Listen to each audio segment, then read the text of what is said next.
ભાવનગરમાં cyber crime અંગે જાગૃતિ લાવવા જિલ્લા પોલીસ અધિક્ષક હર્ષદ પટેલે પત્રકાર પરિષદ સંબોધી હતી। ભાવનગર જિલ્લા પોલીસ મારફતે 6000 થી પણ વધુ અરજીઓમાં તપાસ કરતા કુલ 1,83,70,000 જેટલા એમાઉન્ટ અનફ્રીઝ કરી અને ભોગ બનનારના ખાતામાં રિફંડ કરી દેવામાં આવેલા છે। જે પણ નાગરિકો સાયબર ફ્રોડનો ભોગ બને છે,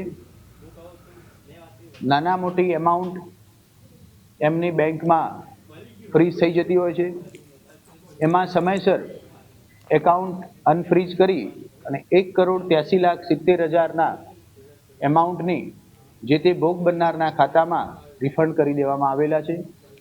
ખાસ કરી સાયબર ફ્રોડના ગુનાઓ બનતા અટકે એમાં મહત્વનું પાસું જો હોય તો એની અવેરનેસ છે।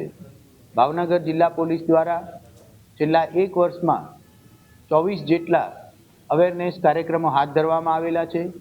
ખાસ કરી અવેરનેસ કાર્યક્રમ કોલેજ, સ્કૂલ, શૈક્ષણિક સંસ્થાઓ અને મોટી કંપનીઓ કે જ્યાં વધુ સંખ્યામાં કર્મચારીઓ કામ કરતા હોય એવી જગ્યાએ હાથ ધરવામાં આવેલા છે।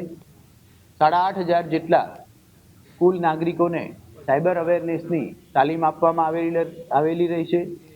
ભાવનગર જિલ્લા પોલીસ ડે બાય ડે નાણાકીય છેતરપિંડી જે સાયબર ફ્રોડ મારફતે થાય છે એમાં ગંભીરતાપૂર્વક તપાસ કરી ઓછામાં ઓછા સમયમાં ભોગ બનનારને એના છેતરપિંડીના નાણાં પરત મળી જાય એ દિશામાં કાર્ય